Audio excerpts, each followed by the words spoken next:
সরে দাঁড়ান আর আমাকে যেতে দিন। রিয়া অন্যদিকে চেয়ে নিলয়কে উদ্দেশ্য করে বলল। নিলয় ওর দিকে তাকিয়ে বলল, ঠিক আছে, সরে দাঁড়াবো, কিন্তু আমাকে আগে ক্ষমা করতে হবে। তারপর আমার দিকে তাকিয়ে মুচকে একটা হাসি দিতে হবে। মুচকি হাসি দিতে হবে কেন? মুচকে হাসি দিলে বুঝবো তুমি মাফ করেছো। মাফ করেছি। এটা বলে নিলয়ের দিকে তাকিয়ে কৃত্রিম হাসি দিয়ে বলল, এবার আমাকে যেতে দিন। না, মুচকে হাসি হয়নি, তুমি জোর করে হেসেছো। তার মানে তুমি আমাকে এখনো মাফ করোনি। রিয়া আর সহ্য করতে না পেরে নিলয়কে ধাক্কা দিয়ে চলে গেল। নিলয় ওর পিছনে আস্তে আস্তে বলল। ওই রিয়া, শোনো। রিয়া কোনো জবাব না দিয়ে তাড়াতাড়ি হেঁটে চলে গেল। নিলয় মনে মনে বলল। ক্লাস শেষে একটু জ্বালাবো। ক্লাস শেষে মিম লাইব্রেরির সামনে গিয়ে দেখলো নীরবের চুল ধরে একটা মেয়ে টানছে, আর নীরব হাসছে।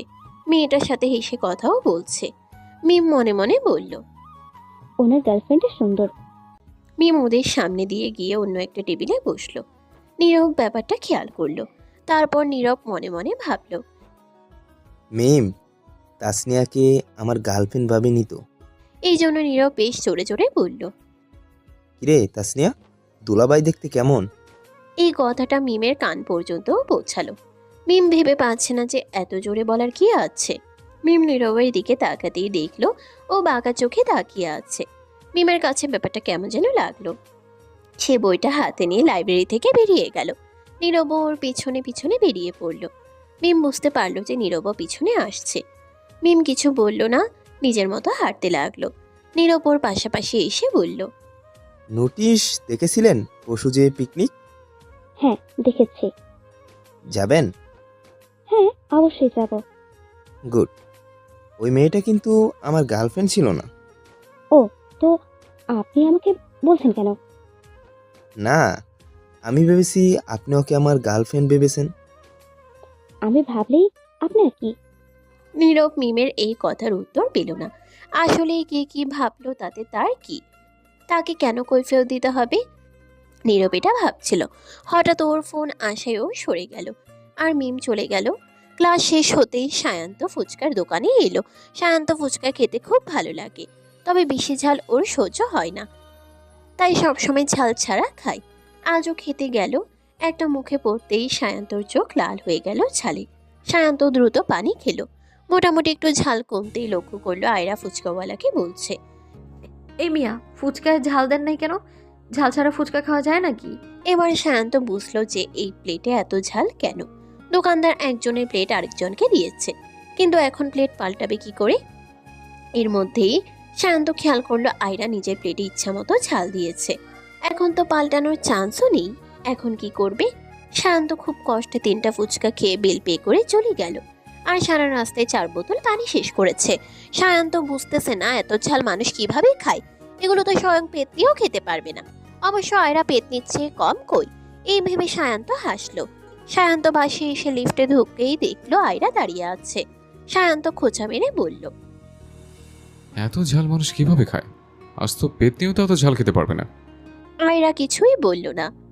সায়ান্ত তার কথায় তেরা জবাব না পেয়ে ভাবলো মেয়েটা কি শুনলো না নাকি? শুনলে তো এতক্ষণে লিফট ভেঙে ফেলার কথা। সায়ান্ত পিছনে তাকিয়ে দেখলো আয়রা গান শুনছে। এই জন্যই তো এখন ভূমিকম্প হয়নি। কিন্তু সায়ান্ত শান্তি পাচ্ছে না। অন্তত ঘরে ঢোকার আগে আয়রাকে যে করেই হোক চালাতে হবে। সায়ান্ত আর আয়রা দুজনেই লিফট থেকে বের হলো। সায়ান্ত আয়রাকে উদ্দেশ্য করে বলল। শোনো, কি? তুমি একটা পেতনি। আয়রা কিছুই বলল না, বাঁকা হেসে ঘরে ঢুকে দরজা লাগিয়ে দিল। সায়ন্ত ভাবতে লাগলো কি হলো মেয়েটার, এত চেঞ্জ। তারপর ঘরে এসে শার্ট খুলতেই দেখলো শার্টের পিছনে চুইংগাম লাগানো, খুব বিশ্রীভাবে এঁটে আছে।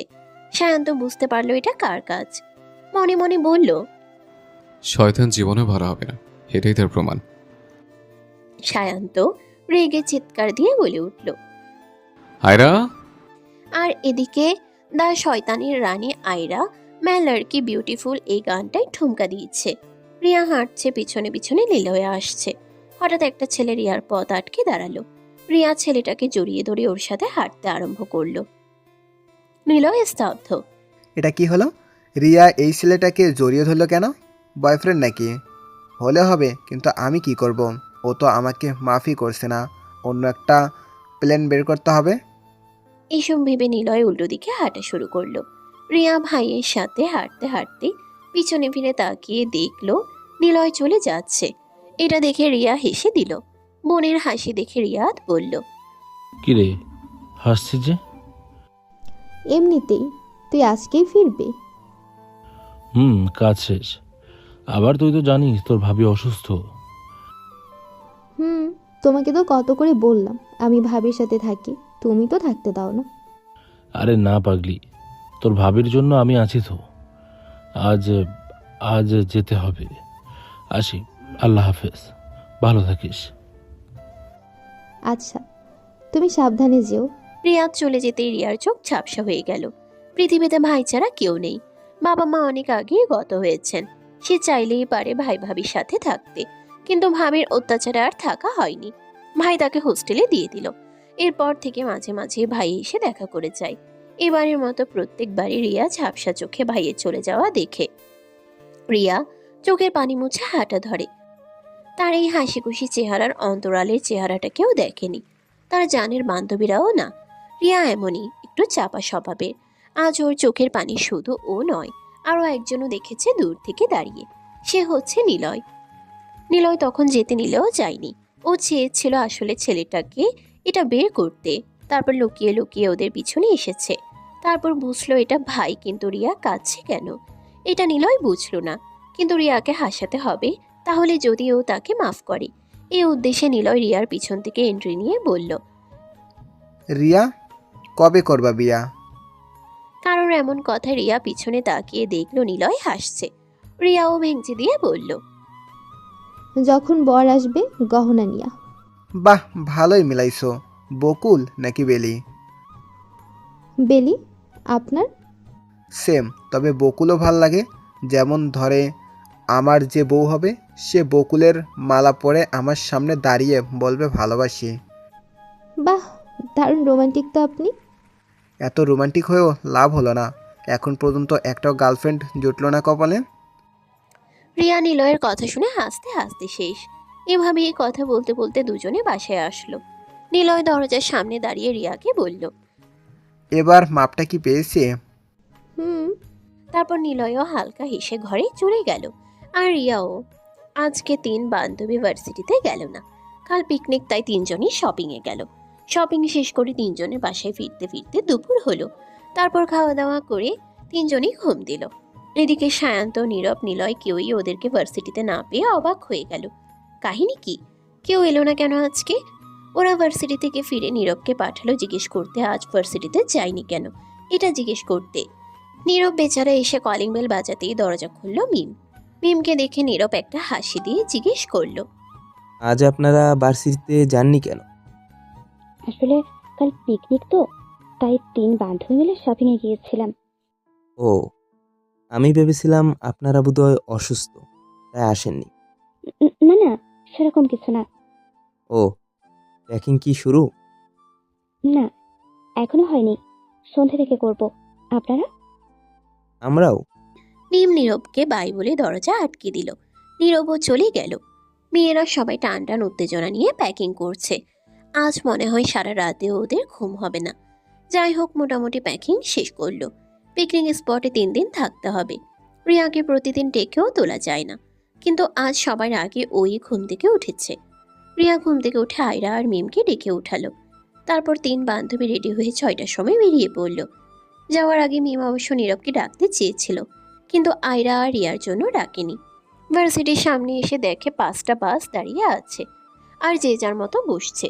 রিয়া আর মিম একসাথে বসলো। আয়রা ওদের থেকে এক সিট সামনে বসলো জানালার কাছে। পাশে এসে ধাম করে সায়ন্ত বসে পড়ল। আয়রা সায়ন্তকে দেখে বলল, আপনি এখানে কেন বসেছেন? কেন? এখানে কি তোমার নাম লেখা আছে নাকি? না, কিন্তু আপনি আমার পাশে কেন বসেছেন? ও হ্যালো, আমার ঠেকা পড়েনি তোমার সাথে বসতে। আমার ফ্রেন্ড এই বাসে, সামনের বাসে সিট নেই, তাই এই বাসে আসতে হয়েছে। আর এখানে তোমার পাশের সিট ছাড়া খালি নেই। তাই বলি এটা বুঝো না, তোমার মতো শাকচন্নের সাথে বসার জন্য আমি মরে যাচ্ছি। আসছে আমার প্রেসিডেন্ট ডোনাল্ড ট্রাম্প। সায়ন্ত আয়রার কথা শুনতে পায়নি, তার আগে কানে হেডফোন গুঁজে সেম খেলা শুরু করলো। আর আয়রা বাসের জানালা খুলে দিল। বাইরে থেকে বাতাস এসে আয়রার চুল সায়ান্তর মুখে বাড়ি খাচ্ছে। সায়ান্ত হেডফোন খুলে আয়রাকে বলল। চুল সামলাতে না পারলে চুল রাখো কেন? আয়রা নিজের চুল ঠিক করতে করতে বলল। চুলের বাড়ি খেতে না চাইলে মেয়েদের সাথে না বসলেই তো পারেন। মেয়েদের সাথে বসলে কিছু খান আর না খান, চুলের বাড়ি খেতেই হবে। আরেকবার যদি তোমার চুল এসে আমার মুখে লাগে তাহলে কাঁচি দিয়ে কেটে দেব। তাহলে আপনার মাথার চুলও থাকবে না। দেখা যাবে। আয়রাও আর কথা না বলে বাইরে তাকালো। একটু পর আয়রার ফোনে ফোন আসতে ও ফোন রিসিভ করে বলল। শাহি বল। আমি এই জন্যই বলছিলাম প্রেম করিস না, শুনলি না তো আমার কথা। আয়রাকে কথা বলতে দেখে সায়ান্ত আড়ি পাতল। আয়রা এটা খেয়াল করলো। সায়ান্ত খোঁচা মারার জন্য আয়রা আবার বলতে শুরু করলো। শোন, ছেলেরা ইতর হয়, শয়তানের হাড্ডি হয়, বদমাইশের বাপ হয়, স্টুপিডের চাচা হয়, রাস্কেলের মামা হয়। তুই কিভাবে পারলি এত বড় ভুল করতে বলতো? হ্যাঁ, কি আর করবি, ব্রেকআপ সং শোন আর ওই স্টুপিডের সব জায়গা থেকে ব্লক কর। আচ্ছা রাখি, হ্যাঁ। সায়ান্তর মেজাজ গরম হয়ে গেল। ফ্রিতে কত কিছু বলল মেয়েটা।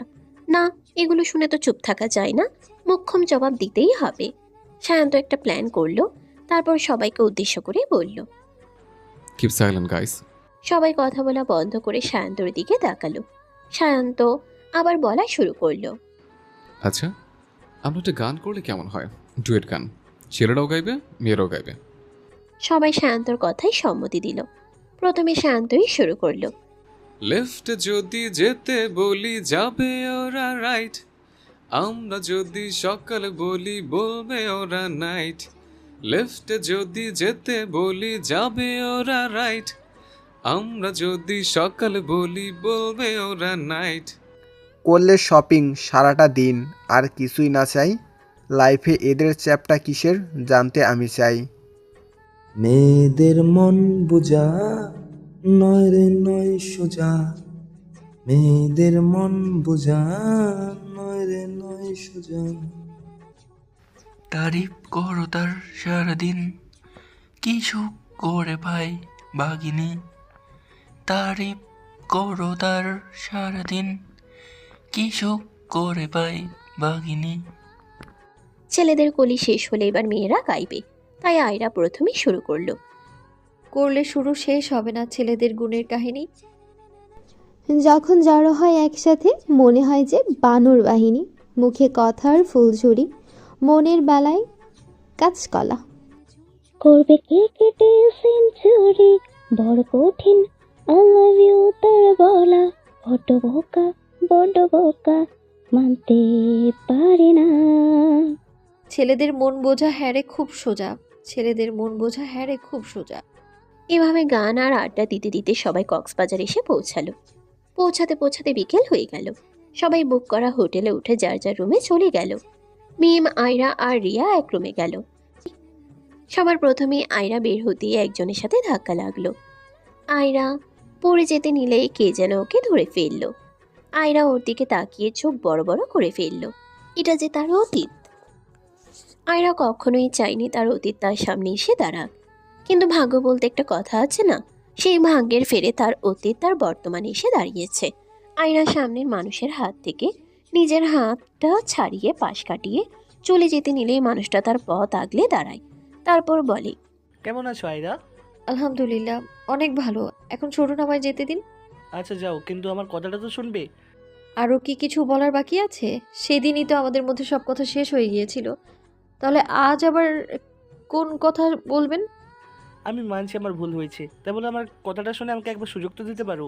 তুমি জানো সেই ঘটনার পর থেকে আমি তোমাকে দিনরাত এক করে খুঁজেছি, কিন্তু কোথাও পাইনি। তোমার বোন বান্ধবী শাহিকে বলেছিলাম, কিন্তু সে আমাকে বলেনি তুমি কোথায় আছো। এখন যখন পেয়েছি তখন তোমাকে আমার কথা শুনতেই হবে। আমি আপনার কোনো কথাই শুনতে বাধ্য নই। আমার উপর আপনার এখন কোনো অধিকার নেই, সেই অধিকারটা আপনিই হারিয়েছেন। তাই নিজের দূরত্ব বজায় রেখে চলুন। এটা বলেই আয়রা সামনের মানুষটার পাশ কাটিয়ে চলে যেতে লাগলো। এতক্ষণ অনেক শক্ত করে নিজেকে সে ধরে রেখেছিল। আয়রার চোখ দিয়ে অঝরে পানি পড়ছিল। সে মনে মনে বলতে লাগলো, নির্জন, আপনি কেন এসেছেন আবার? একবার আমাকে ঠকিয়ে কি আপনার শান্তি হয়নি? তাহলে আবার কেন? আমি তো এখন নিজের জীবন নিয়ে বেশ আছি, তাহলে আবার কেন এসেছেন? তবে এবার আমি কিছুতেই আগের মতো ভুল করব না। এখন আপনাকে দেখলেই মনে হয় আমার সামনে একজন প্রতারক দাঁড়িয়ে আছে। আপনাকে দেখলে এখন আর ভালোবাসা আসে না আমার। ছুটে গিয়ে জড়িয়ে ধরতেও ইচ্ছে করে না।